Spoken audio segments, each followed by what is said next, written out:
doctor McLaughlin viene desde la semana pasada para hacer algunas actividades y logró organizar su calendario, su agenda para poder estar con nosotros el día de hoy. Igual viene apoyado gentilmente por Mosaic, que nos colabora sentidamente. Le agradecemos mucho a Mosaic por cubrir los gastos relacionados con el transporte del doctor McLaughlin. El doctor McLaughlin es profesor principal de la Escuela de Agricultura, Alimento y Vino de la Universidad de Adelaide. Es productor de vinos también, tenemos que felicitarle por eso. Es director del Centro de Investigación en Tecnología de Fertilizantes y miembro de del CIELO, de la Organización para la Investigación en Ciencia e Industria para el Commonwealth en Australia. Mike es autor de más de 250 artículos en revistas científicas internacionales en química de suelo, nutrición de cultivos, tiene más de 8,000 citas en la Web of Science, es autor del libro principal, el libro de referencia en cadmio, en suelo, en plantas, que probablemente es el mejor proyecto académico en tema de la discusión de manejo de cadmio en la fisiología de las plantas y en los suelos. Mike nos va a hablar hoy día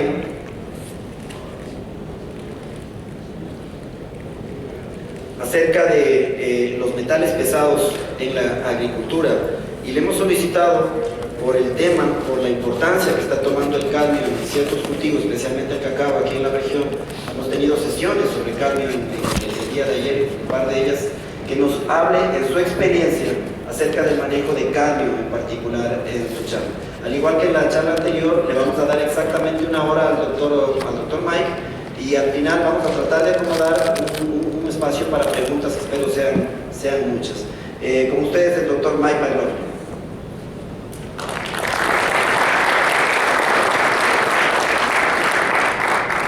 Thank you, Raoul.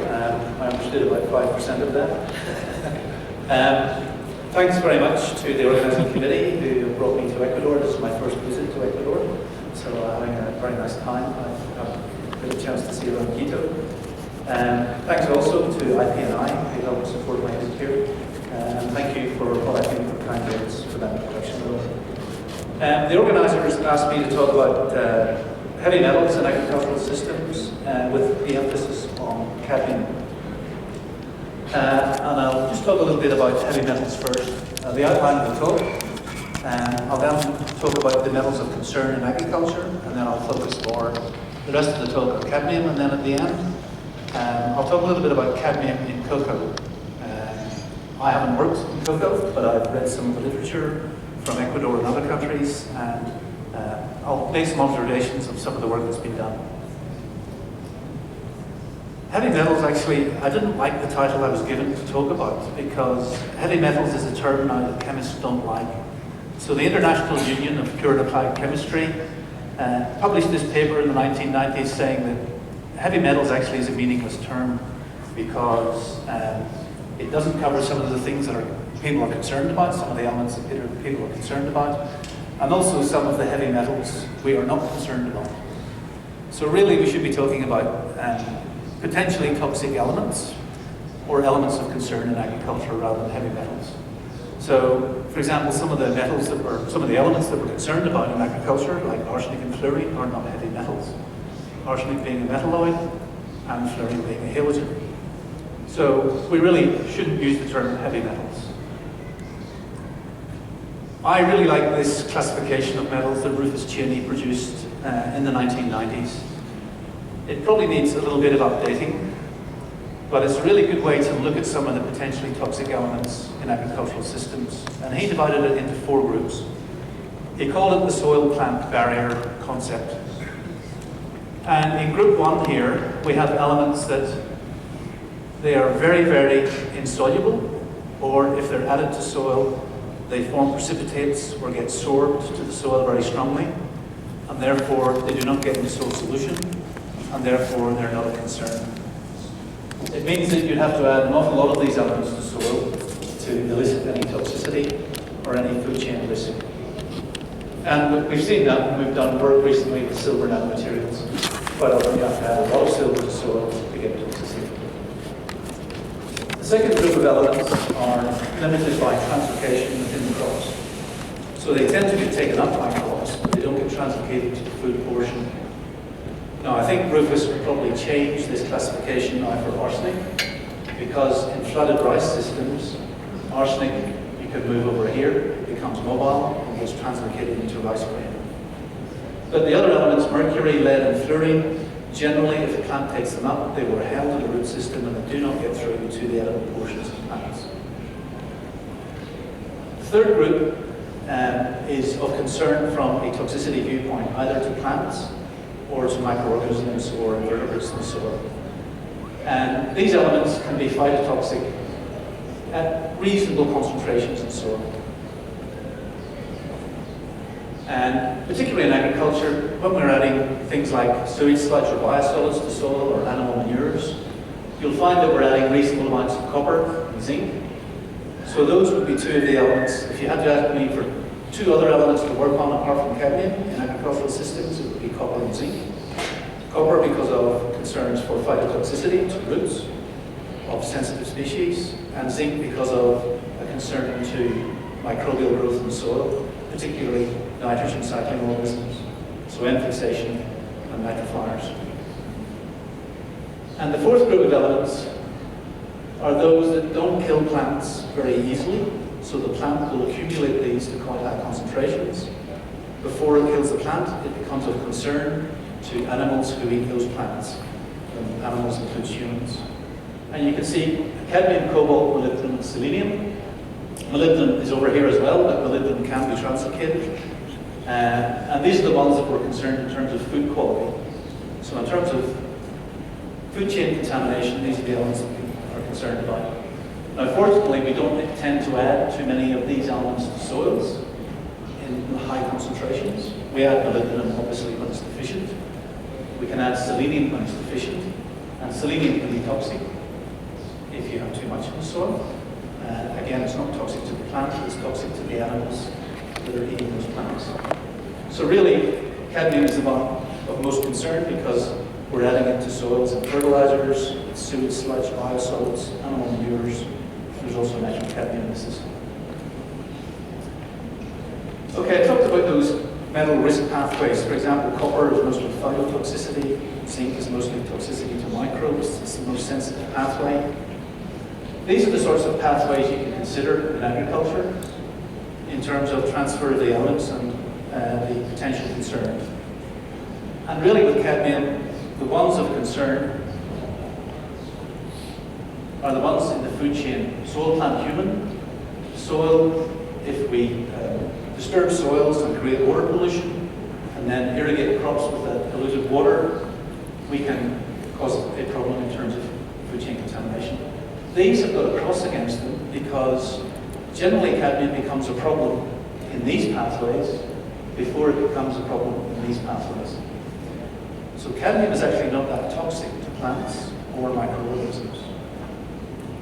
You can still kill plants with cadmium, but you would be much more concerned with food quality before the plant died.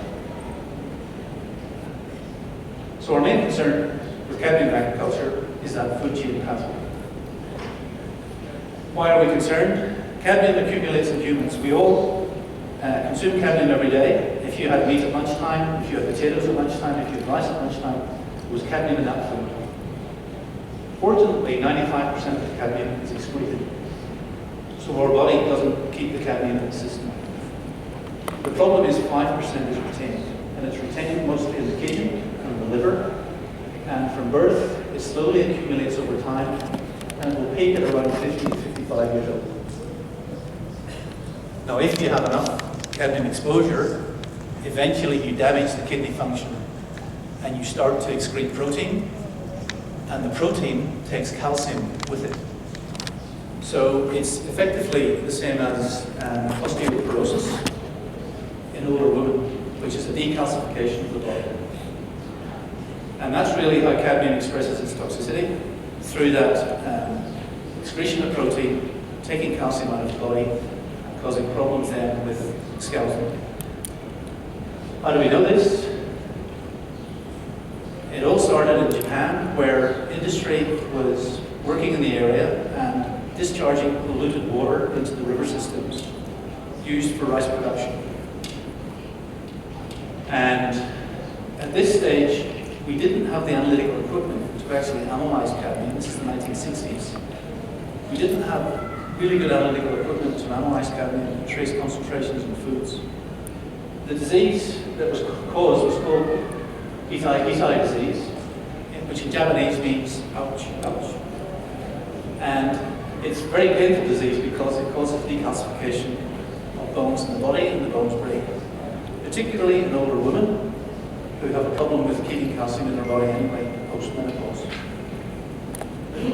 And the other issue with this particular instance of cadmium poisoning was these people were subsistence on rice.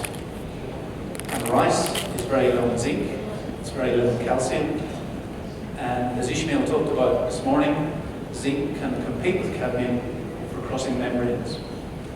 So in this particular system, because they weren't eating a lot of vegetables or meat containing calcium, iron, or zinc, they accumulated a lot of cadmium in the body and the toxicity was expressed.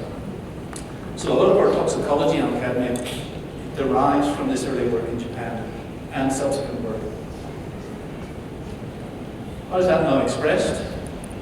We heard in some of the talks yesterday on cadmium that toxicology that was done through the 1960s and 70s and 80s then fed into food regulations nationally and internationally. So now we have maximum levels of food set by the World Health Organization and FAO. And it's set by the Joint Expert Committee on Food Additives called JECFA. And they look at the toxicology data and they will set a provisional tolerable intake for humans, either per week or per month. And from that, and from food intake, you can set levels of cadmium in foods that you should not exceed for human consumption. And those levels that are set internationally are called codex levels, codex maximum levels. And they're really developed to ensure quality and traded food commodities. But the other thing that codex does, it tries to stop non-tariff barriers to trade. Because some countries could set a very low cadmium limit in food to exclude access to that market. And another reason codex is there is to make sure that we set scientifically defensible cadmium levels that are achievable with reasonable and good agricultural practice and still protect the consumer. And that's important to think about when we talk about cocoa butter. Okay, why is cadmium unique in agriculture? And despite being non-essential for plants, plants actually accumulate a lot of cadmium very quickly. It's quite surprising. It's almost like zinc. The cadmium is taken up into the root very quickly, creates a depletion of the root zone. And so you have a diffusional limitation of cadmium coming from the soil into the plant. You would think with the non-essential element that the cadmium wouldn't deplete around the root, but it does. And that's quite important for transport to plants. The other issue is that applications to soil are quite widespread: fertilizers, gypsums, manures, urban waste going back on land. Another issue with cadmium that's not quite unique is that it's very difficult to remove metals from soil. Once a metal gets into soil, it's very difficult to remove. It's not like oil contamination. You can bioremediate. You can just move the cadmium from one place to another. Okay, a little bit about cadmium chemistry. Cadmium is a divalent cation. And like all divalent cations, it's going to be affected by various reactions in soil. Unlike other metals, apart from mercury, it does combine with chloride and sulfate quite strongly. That's quite important, and that has been expressed in agriculture because when it complexes with chloride or sulfate, it reduces the charge on the cadmium ion and makes it more mobile. So cadmium is normally sorbed in soil, but if you complex with chloride or sulfate, you can make it quite mobile. In rice paddies, it can precipitate as calcium sulfide. In most aerobic soils, you will not find cadmium precipitates. It's either sorbed to soil surfaces or intercalated into mineral lattices. Like all cations, solubility is pH dependent. The more acid the soil, the more cadmium you're going to find in soil solution. The other issue with cadmium, and it's quite unique in relation to the metals, it doesn't get fixed in soil. Now, we've heard a lot about soil chemists will know about fixation. It's that slow reaction in soil that reduces the availability of an element. And it's because the element diffuses into micropores, diffuses into crystal lattices, or if it's a precipitate, there's possible ripening. The precipitate becomes more crystalline. We've noticed this for a lot of elements in soil. Everybody has probably heard about phosphorus fixation. That's because of those reactions. Similarly with zinc and lead. Lead is usually because of precipitation in soil. But for cadmium, it's not fixed. So if you add cadmium now, in 40 years it's going to be very available. If you add lead now, in 40 years, 5% might be available. So it's quite different. Another issue with cadmium is it's very similar ionic radius to calcium. If you look at the ionic and atomic radii tables, you see cadmium in here. So this is the ionic form, 0.097, calcium 0.099. That's important because if you find calcium in nature, in minerals, you're likely to find cadmium because it can substitute into that crystal lattice. Okay, what controls crop uptake of cadmium? We've talked about chemistry in soil. So what controls crop uptake? Obviously, the amount of cadmium in soil is a key factor. The higher the cadmium in soil, the higher likelihood that you're going to have higher cadmium uptake. Obviously, it's affected by other things. This is early work by Norvell and Ross Welsh. DTPA extractable cadmium in the soil, and this is during wheat grain cadmium concentration. You can see there's a relationship, there's lots of scatter in the relationship, it's not perfect. And that's because there's a lot of other things that can affect cadmium uptake, apart from the solubility of cadmium in the soil. A note on measuring cadmium in soil. Total cadmium in soils can still be a useful predictor of crop uptake. As a soil chemist, you wouldn't think that. But if you combine total soil cadmium with soil pH and other things that affect solubility, you can often predict cadmium uptake in crops just as well, or even better, than measuring an extractable fraction. And that's got implications for analytical laboratories, quality assurance, making sure people can analyze cadmium at low concentrations. As I mentioned before, this is evidence from, this is work we did in Australia many years ago. Soil pH and the soluble cadmium measured in a neutral ammonium nitrate reagent. You can see as the soil becomes more acid, cadmium becomes much more soluble. So you would expect in acidic soils then that cadmium uptake would be greater for the same total cadmium in the soil. And you would expect that liming the soil would reduce the soil cadmium concentration. This pH effect is, it's not because of dissolution of cadmium compounds, it's really a desorption of cadmium that's bound on soil surfaces. The soil surfaces become less negative, gets protonated, and the cadmium comes into soil solution. Chloride, you remember I mentioned chloride complexation is quite important. This is really important in agriculture because we have salinity issues. We add muriate of potash to soils, which is KCl. And we can also add urban waste to soil, which are high chloride concentrations. And here you can see a relationship. This is work we did with potatoes. So this is tuber cadmium concentration. This is the maximum level in Australia for potato tubers. You can see that as you increase the salinity in the irrigation water, you get much more cadmium taken up by the plant. And again, it's because, number one, cadmium is diffusion limited. And number two, chloride reduces the charge on the cadmium and allows it to move towards the plant much more easily. It's like adding a chelate to improve zinc uptake in soil, effectively. So the chloride basically grabs one of the cadmium 2+ ions, turns it into a cadmium 1+ ion with a chloride, and if there's enough chloride, you can actually make the cadmium zero charged. And obviously zero charged cadmium is very mobile. It will leach into subsoils, it will leach into water supplies, but it's also very easy to get to plant roots. Ishmael talked this morning about zinc. Zinc is really important in terms of cadmium uptake at the root surface. So zinc does compete for membrane transport of cadmium in microorganisms, plants and in humans. So if you make sure your soil has sufficient zinc, you will reduce cadmium uptake.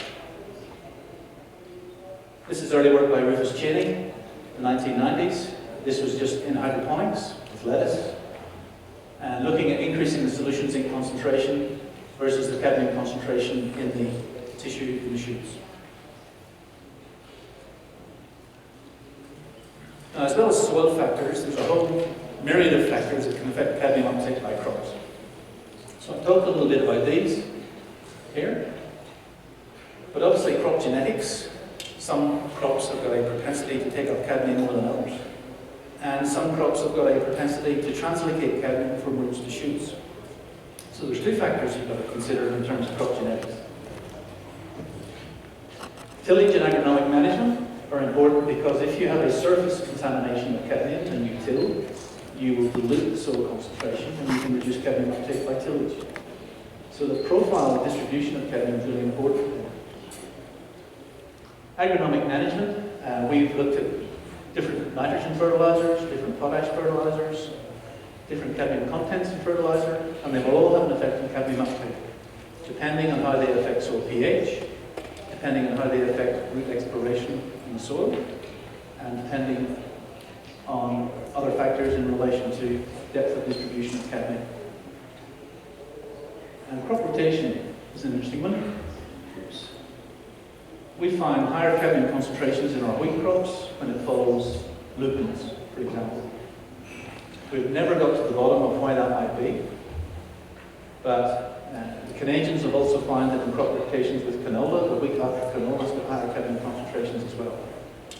It may be something to do with the legume or the oilseed, how it affects soil conditions, and maybe the wheat roots going down the canola, wheat roots, and the conditions in that rhizosphere being slightly different. But crop rotation can affect cadmium. Okay, how do we try and control cadmium food chain contamination then in agriculture?